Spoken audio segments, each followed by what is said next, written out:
नमस्कार मित्रांनो, आज आपण रिव्ह्यू करत आहोत ॲलिस इन बॉर्डरलँड.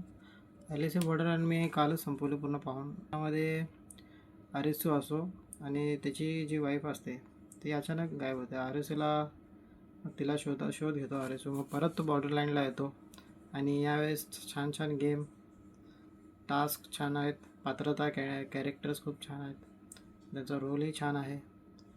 मला तर ही वेबसिरीज खूप आवडली. स्टार्टिंगचे जो फर्स्ट एपिसोड आहे त्यामध्ये ते आगीचे बाण आहेत ते रोमांचक आहे. त्यामध्ये असं वाटेल तुम्हाला मग पुढे पुढे काय होणार ते बघत राहावं.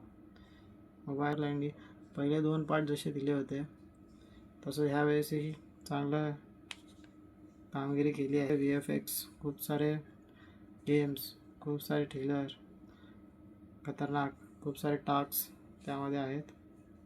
नक्कीच तुम्हाला आवडेल. तुम्ही एकदा पहा ॲलिस इन बॉर्डरलँड 3 सीझन 3. मला तर खूप आवडली आहे. मी याला रेटिंग देईन 10 पैकी 8.5. तुम्हीही पहा आणि मला कमेंटमध्ये कळवा की तुम्हाला कसं वाटली. चला, धन्यवाद मित्रांनो. बाय.